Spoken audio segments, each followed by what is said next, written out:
We've got our regularly scheduled segments today, and then a doubleheader tomorrow, and then 1 o'clock again on Thursday. And then we have our first exam coming up late Thursday afternoon. Just to clarify a little bit on that, the timing for the exam Thursday afternoon. The start time is 5:30, not 5 o'clock, 5:30. And the reason for that is that there's another group in there in front of us taking an exam, and they needed to stagger the times a little bit because of that. Now, realistically, that group that's taking the exam in front of us is probably going to be done well before 5:30, but we need to kind of stick with the things as they are published. So even if that group has cleared out of there, let's say by 5 o'clock, we're still going to start at 5:30 ourselves. That's awful late, I know. And then that's unfortunate. But the good news is the pharmacology exams typically don't take very long. Now, it's of course going to vary from person to person because some of us are low test takers and some of us are fast test takers, etc. But very likely for many people, the exam will not take very long. So even with the 5:30 start, should for the most part be out of there fairly reasonably so. If it takes longer, that's fine. This is not a foot race, and it's not how fast we can do it, but it's hopefully how good we can do it. So if you need to take a long time to take the exam, that's perfectly fine. No problem at all, and it doesn't add anything to your score or take away from it. Now, as I think you're already familiar with, since you've already been in the exam taking business, the logistics are a little more complicated than they have been in past years with all the COVID and all the distancing and then all those things that go along with it. So the main classroom for the exam is good old Skaggs 169. But under the distancing requirements, 169 can only hold somewhere in the range of about 31 or 33 people. I guess it's exactly how you configure it, which is just a little over half of our group. And then we have to accommodate everybody else in other rooms. And over on the other side of Skaggs, 114 and 117 are available to us. And except for special circumstances, using 169, 114, and 117, we should have everybody taken care of. So here's a question from myself now to you as a group. Since you took an exam yesterday, I presume you're familiar with how to divide up going into those rooms? Is that all figured out ahead of time, or do we need to assign that to you? So yesterday we actually did our test in Uri Hall. Oh, you So we did. all fit into one room, Oh, but oh, we did divide up for our therapeutics test. So I feel like we could just do what we did for. okay, so you've got experience from the therapeutics. Okay, well that's great. And so, come 5:30 Thursday, I'll just let you folks divide up as you did there. If there's any confusions about that, we can certainly solve those at the moment. Also, a special message to some of you, if you've been emailing me in the last few days and I haven't answered you, please accept my apologies. I've been having aging brain problems with respect to computers and email. So I haven't been the sharpest tack out there, to be sure, in that regard. But I guarantee you, our goal is to help everyone do as well as they can on the exam. So we'll get things taken care of. And if everything else fails, if you want to use that terminology, uh, just come to 169, and we'll find a good spot for you at that point, because our goal is and always has been to make it as successful and as stress-less experience as possible. I know we can't have 100% on the no stress side of it, but we'll do the best we can to keep things at a controllable level as far as stress is concerned. Now, we'll supply the Scantron sheet. Um, all you need to do is bring yourself and a pencil, and you'll be in great shape. Just to remind you, there are 50 multiple choice questions on the exam. I encourage you to take a strategic look at how to take the exam.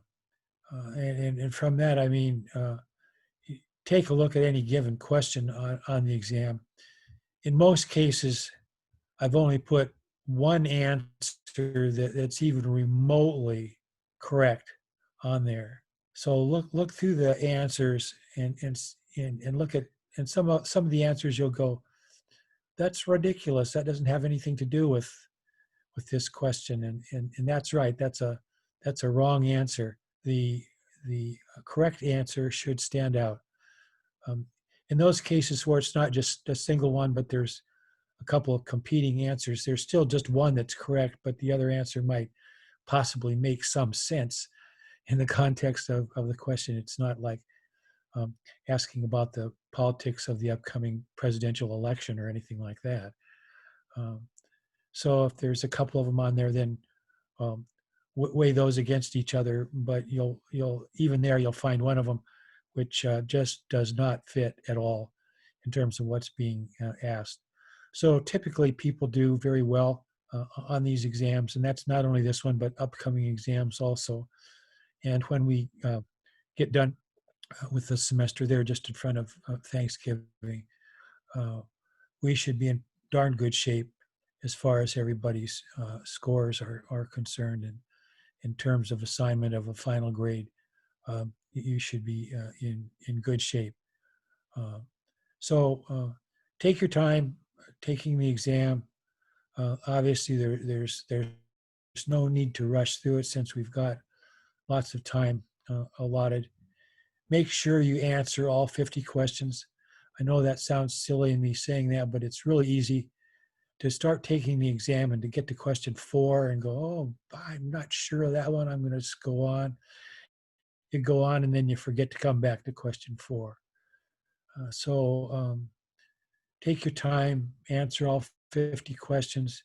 Make sure that there's good alignment between the Scantron sheet and your question sheet. We ask people to circle their answers on the question sheet as well as marking on the Scantron, and then to turn both sheets in. And the real advantage of that is, let's say on question 4, you originally answered A on there, but then when you went back and checked it out, you said, no, it's not A, it's actually B. And so you erase A and put down B, but your erasure is not perfect. And so when the Scantron gets to it, it sees two correct answers on there, which means that it will mark it wrong for you. So if we have your question sheet to go back to, we can say, well, what did you really want? Did you want choice A or did you want choice B? And there's seldomly an exam that we grade in which there isn't some occasion like that arises. So make sure and mark the answers on both the Scantron and the question sheet itself. Now, coverage of material will go through today's lecture.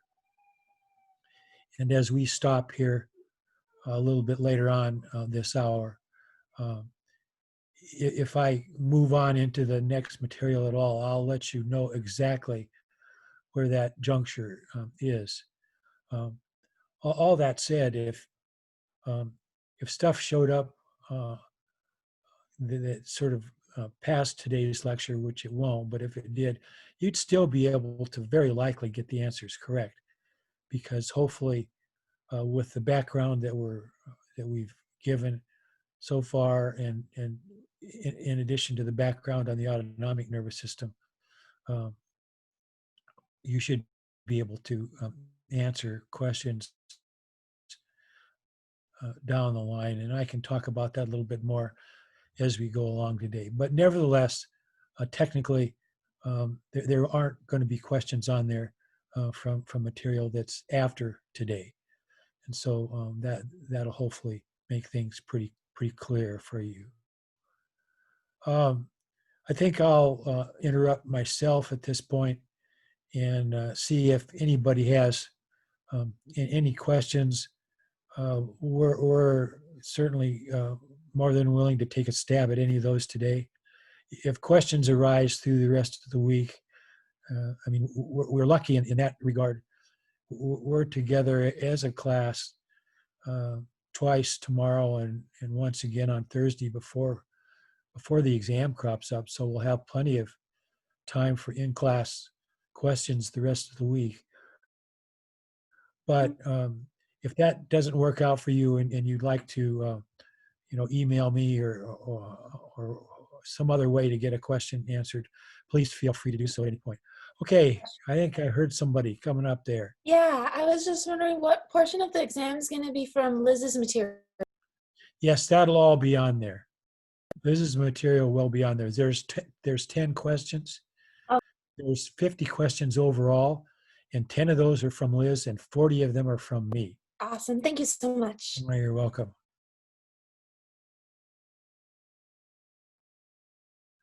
And we'll have all sorts of people with us on the day of the exam. Liz will be there. Katie will be there. I'll be there, as well as a fleet of TAs to supervise things and answer questions and so on. So we should be in good shape, having multiple input on getting questions answered if need be. Usually, to be honest with you, there's not too many questions, especially on this exam. The material is, pretty straightforward. That isn't to say there won't be questions, but there probably won't be that many.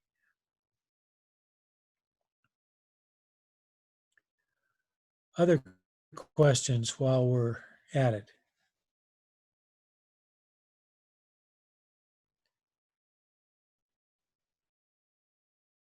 So while you're thinking about that a little bit, today's current event is going to not really be a current event. It's sort of something a little bit different. But as I was sort of looking through the textbook collection yesterday, I was looking at all the multiple copies of, and of course, some of these are relatively up to date. Many of them are dated from a long time back, and so they're pretty old in that context. But I was just thinking, well, I think I'll let you folks know that I've got lots of old copies of these textbooks, and if anybody is interested in an old copy just for comparative purposes or for historical purposes, whatever it might be. Of course, probably about the last thing in the world you want is another textbook. But if anybody would like an old copy of either one of these books, please let me know and I'll give that to you, because otherwise, ultimately, they're just going to get trashed. And might as well get them to people that could find some potential use for them. I've already pulled out the ones myself that I want to keep, and so all the others are available for reclamation from you folks or anybody else that wants them. So that's not necessarily something that we have to do right away. You could, if you're interested, let me know soon, or really throughout the year as we're going along. If there's an interest that all of a sudden arises with respect to one or more of these books, please let me know, and I'll get that available to you. Also, along those lines, you may or may have not noticed, but on the third floor of the Skaggs building in that mezzanine or lobby area, there's a beautiful old piece of pharmacy furniture that sits there. And there's a number of books that have been piling up on that desk. Um, some of which are from me, and some of which are not from me. There's a number of people that have been putting books there, and you might, if you have a moment and you're in the building sometime, you might want to stop by there and and take a look at the books that are collecting there. They're either pharmacy related books or, for the most part, psychology related. Might be of great interest, but some of them might be. And it wouldn't take more than a few minutes to just take a quick glance at those and see if there's anything there. They are totally free. And if you want to take one of those, be it something from me or from someone else, please feel free to do so. Once again, in due time, if those books aren't taken up by somebody that wants to collect them, they're probably going to head into the garbage. So might as well take care of them if we possibly can. So anyway, that's kind of my current event, if you will, for the day. Anybody have a question?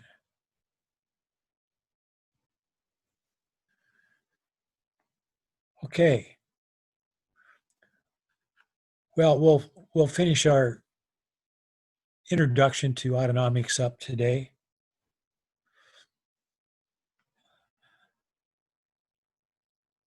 There's our sympathetic nervous system cat, Francis, showing a bit of freeze right there.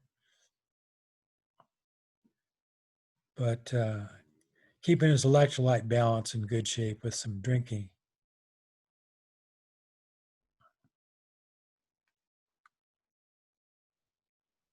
And of course, if we go back one more, look again at his dilated pupils, one of the real signs of a full-fledged sympathetic response. And here, very likely parasympathetic system in control with a more constricted pupillary status. The autonomic nervous system is involved in a number of different aspects of eye-related control. The pupils is just one of those.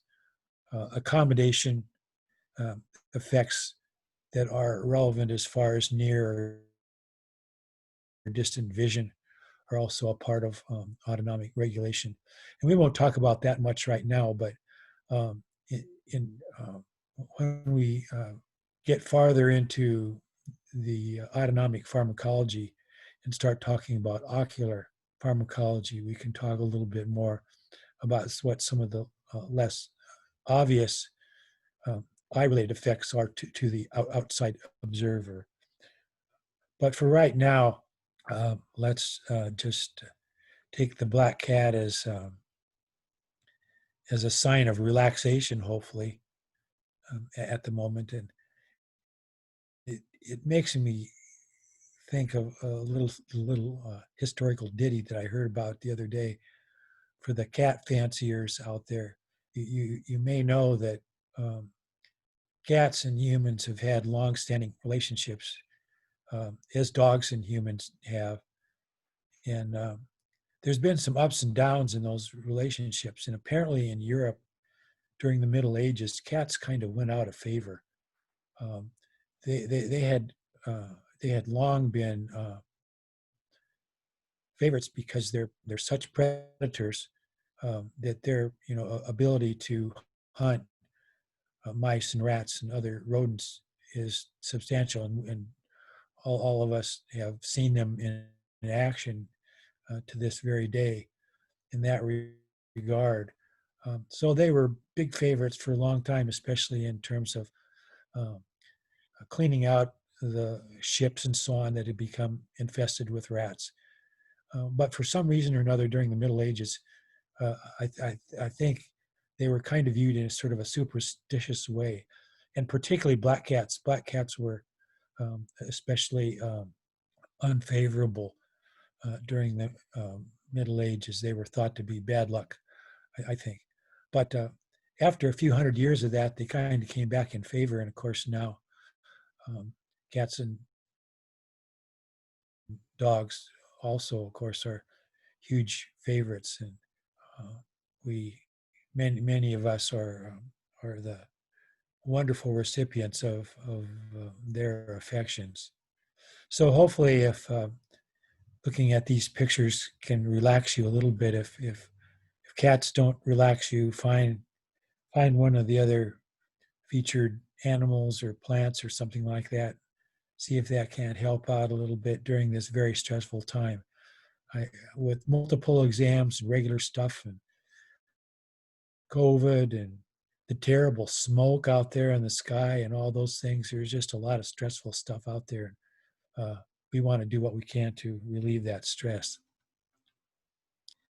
Eddie Way who has now passed along, unfortunately, lived to be a ripe 102, I believe, and was one of the preeminent opioid pharmacologists of the 20th century. And we'll talk a lot more about him as we go throughout the course, and especially when we get to the opioids themselves. But I'll put him in here right now because he was also very much an autonomic pharmacologist, and there's control mechanisms physiologically, and of course that ultimately means pharmacologically, which are common between the autonomic system that we're focusing on now and the opioids. And pupillary control is one of those places. There's dualistic control going on there with respect to opioids and non-opioid but autonomically active drug substances. So there's good reason to think about autonomics when you think about Dr. Way. And more, he was a grand gentleman and very gracious to everyone in terms of his time and efforts, and is sorely missed. Unfortunately, as I said, a couple years ago, he passed along. Jacob is our most recently born grandson. And this was actually, of course, shortly after his birth. That was just a little over a year ago. So in early September, he became one year old, and looks a little bit different now. Of course, he's really a motor vehicle now, is walking and crawling and doing all sorts of those wonderful things that babies of that age do. So in recent times, we've not only been doing a general review and getting us set for a year-long pharmacology excursion, but we've been reminding ourselves about some aspects of the autonomic system itself, and talked a little bit of anatomy and a little bit of neurochemistry, maybe a little bit more neurochemistry than anatomy. The anatomy is important, but as far as our purposes are concerned, the neurochemistry is more important. And the part that we've alluded to some, but haven't done complete coverage yet, is on the functional side of the autonomics. And of course, that's clearly the most important part of it for us, because it's that functional part that we're concerned about as pharmacologists.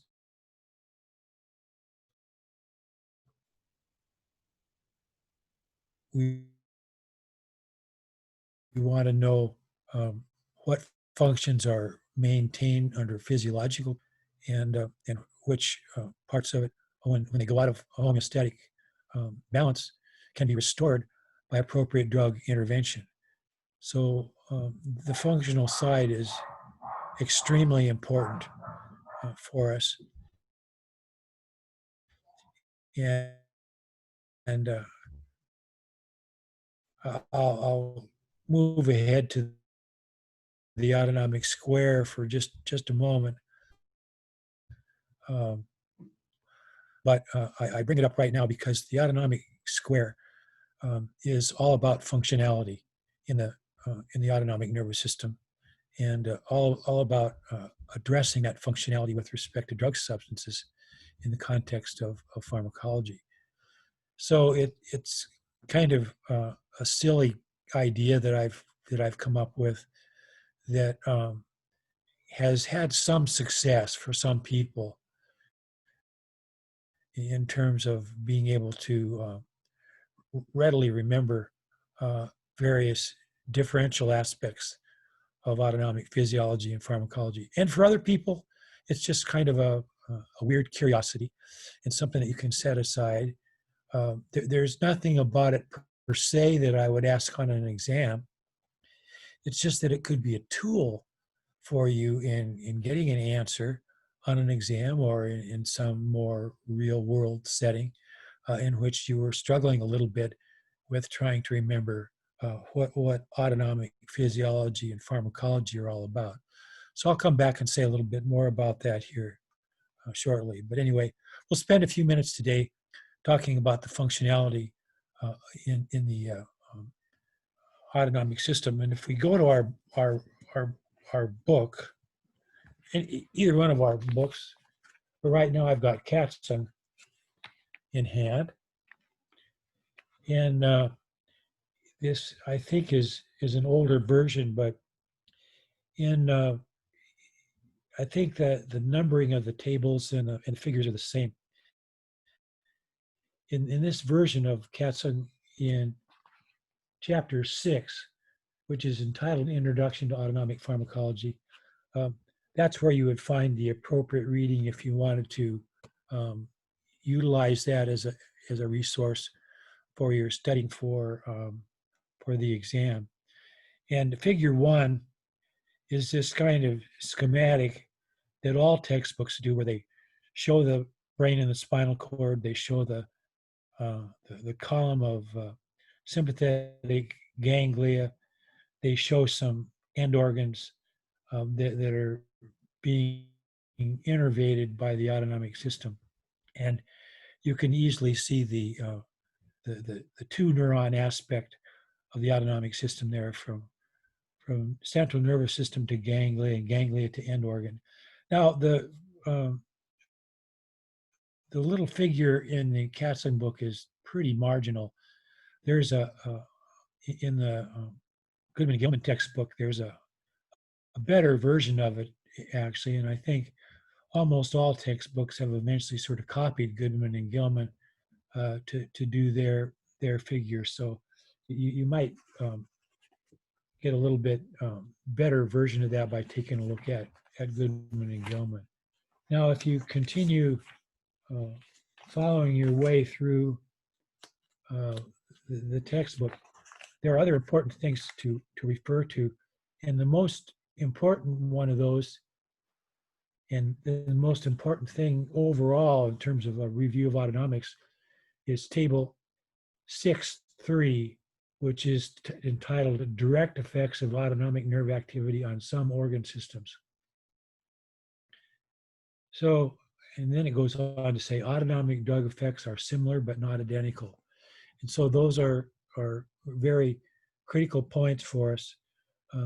In fact, at our first blush of review here, trying to couple the physiology to the pharmacology, the physiological effects and the pharmacological effects are really identical. In a more sophisticated way, they're not in all cases exactly identical, but we're more interested in the similarities than the dissimilarities right now. And so when you look at a table like this, and again, there's an equivalent of it, but more detailed, of course, in Goodman and Gilman, you look at all the different things in there and you go, wow, how can I keep all of that straight? And what I encourage people to do in the early going is to focus on a few of the most critical of these effects, including what we've already talked about, like the eye, the heart, blood vessels, the respiratory smooth muscle, the GI effects, and the urinary system effects. Amidst those multiple categories, there's a few things that are functionally most critical to our analysis. And so, for example, whether the heart rate goes up or down is a really critical thing. So, not surprisingly, you already know that the sympathetic system, generally speaking, causes heart rate to go up, and the parasympathetic system causes it to go down. Um, there are some interesting little anomalies in the functionality. There, for the most part, what you would predict from fight or flight in the sympathetic system, or the vegetative side of it in the parasympathetic system, um, add up quite logically. But there are some things that sort of are a little bit outside that logical framework.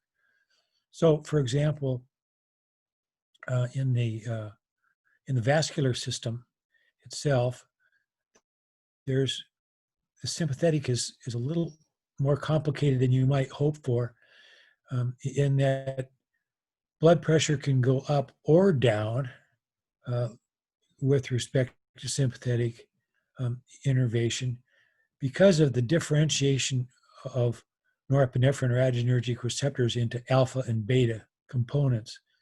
The alpha component is the one that causes vasoconstriction. The beta component causes vasodilation.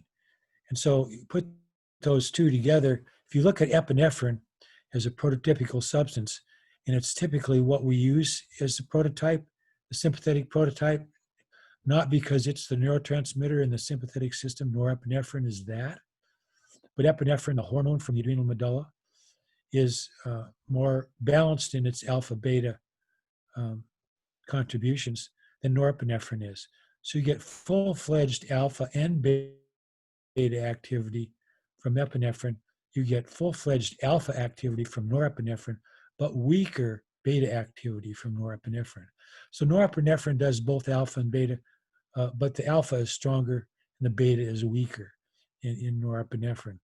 So when you physiologically look at what epinephrine does when it's released into the system, overall net changes in blood pressure hardly exist with respect to epinephrine because of that strong alpha and beta components. Norepinephrine, on the other hand, clearly increases blood pressure because you get vasoconstriction from norepinephrine, with not very much vasodilation because of that weak beta side to norepinephrine.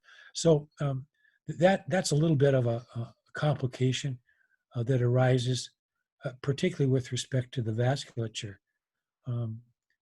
But for the most part, complications like that are not real troublemakers for us.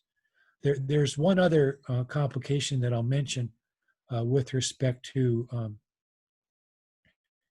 the vasculature, and that is, if you take a look at the innervation of the vasculature, the adrenergic side, or in other words, the sympathetic side on the vasculature makes a lot of sense because there's innervation and then there's receptors, and you get effects. But if you look over at the parasympathetic side, you'll notice a real curiosity, and that is that there are muscarinic cholinergic receptors in the vasculature, but there's no parasympathetic innervation. So there we've got an uncoupling between the physiological and the pharmacological effects. If you put a parasympathetically oriented drug into the system, you get an effect in the vasculature because the receptors are there. Now, if you had learned what's going on in the vasculature from studying the physiology, you would not have predicted that, because you'd say, well, no, I don't think there'd be any effect because the parasympathetic system doesn't innervate the vasculature.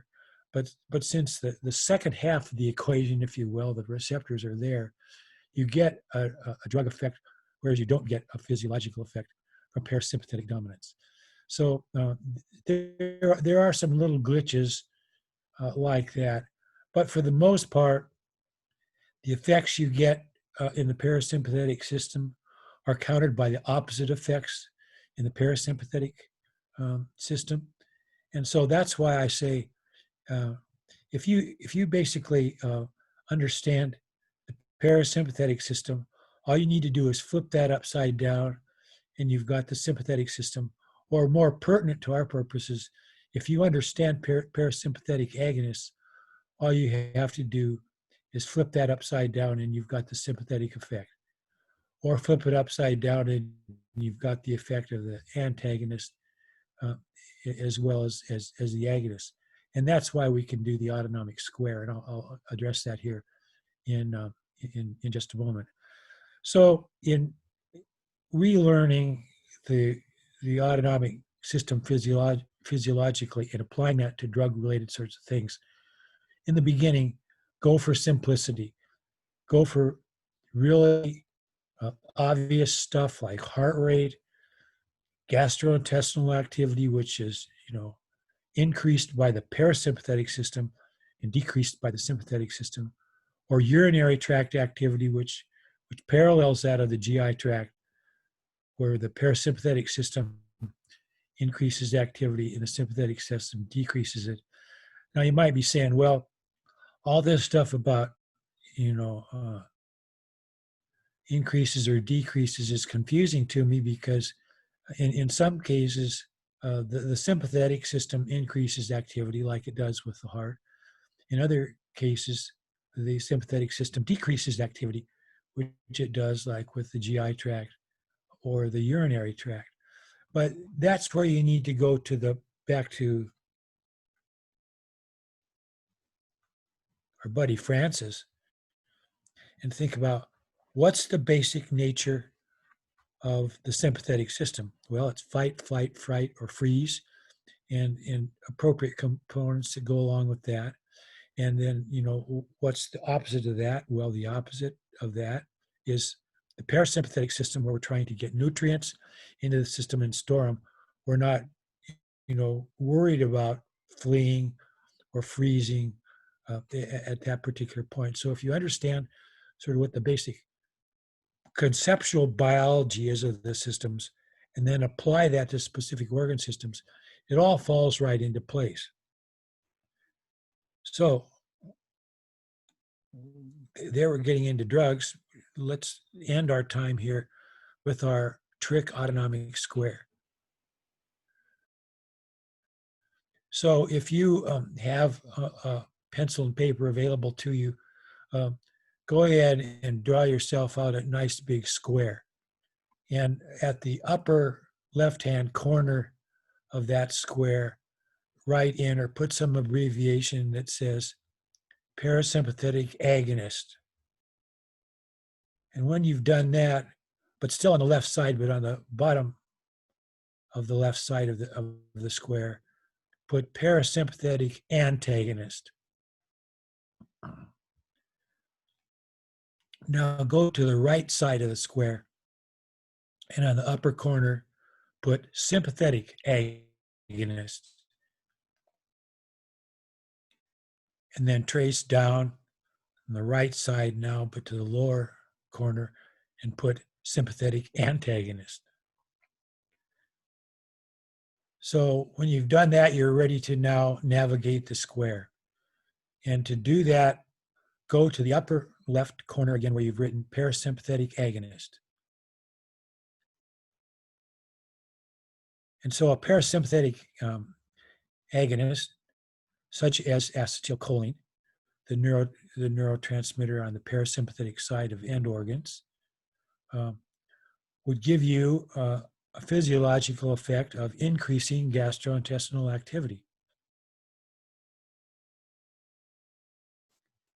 Then ask yourself, well, what if I didn't use a parasympathetic agonist, but I used a parasympathetic antagonist, what would the effect be? And for that, you go to the left side bottom where you've written parasympathetic antagonist, and that's the opposite effect. Go back up to the parasympathetic agonist in the upper left and trace your way across to the sympathetic agonist, which should give you the opposite effect that you got with the parasympathetic agonist. So as you move from one place to another, so upper left to lower left or upper left to upper right, you should see opposite effects. So the solid lines around the square translate into opposite sorts of things. If you now go to the upper left corner, parasympathetic agonist, and now draw a dotted line across the square to the bottom right. Or on the left side, lower left side, dotted line to the upper right side. So on the upper left, you've got parasympathetic agonist. On the lower right, you've got sympathetic antagonist. Those should be equivalent effects. So as you move from one point to another around the square, you're looking at opposite effects. As you're crossing the square on your dotted line, you're looking at similar effects. So that's where, if you know the effects of a parasympathetic agonist, like acetylcholine, you know all the other points on the square. Because all you have to do is say, does it give me a similar effect, or does it give me the opposite effect? Now, you wouldn't be able to do this unless you had these two contrasting and linked systems, the parasympathetic and the opposite to that, the sympathetic. If you didn't have that, you wouldn't be able to put this trick square together. But since you do have that, once you've learned the physiology, you've pretty much learned the pharmacology. And once you've learned one piece of that with the parasympathetic agonist, you've learned all the pieces for the most part.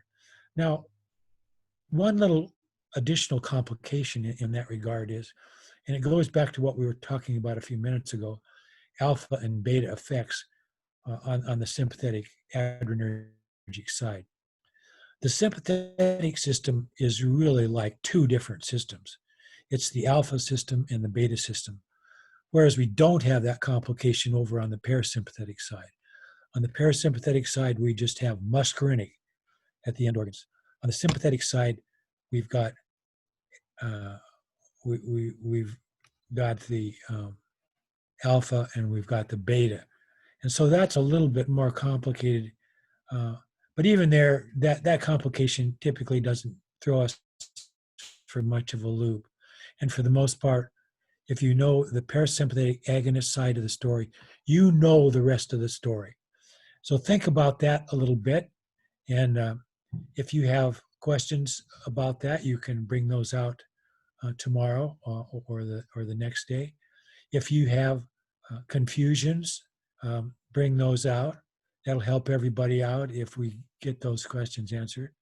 Or if you have strengths that are helping you understand the differences between parasympathetic and sympathetic physiology and pharmacology, bring that out for us, because the tools that you have that are making things work will undoubtedly be useful to others in the class. So with that, we'll stop for the day. I'll answer any questions you might have right now and be more than glad to address more of them tomorrow.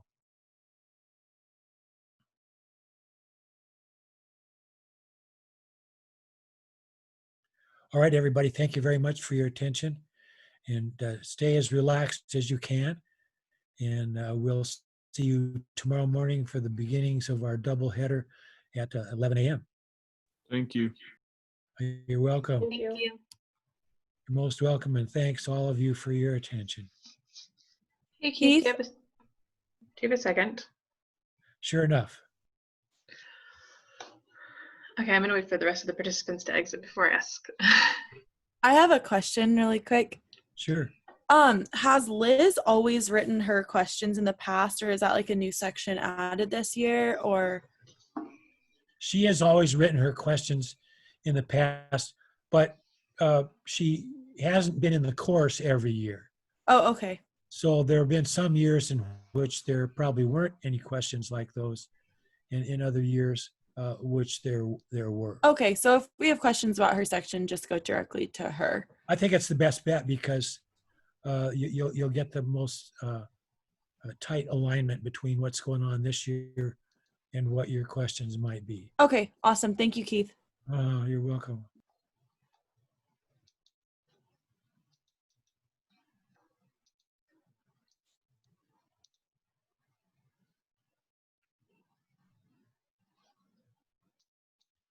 Anybody else have questions or comments?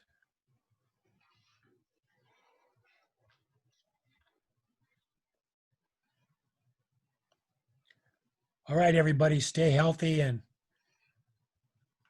we'll see you tomorrow. Okay.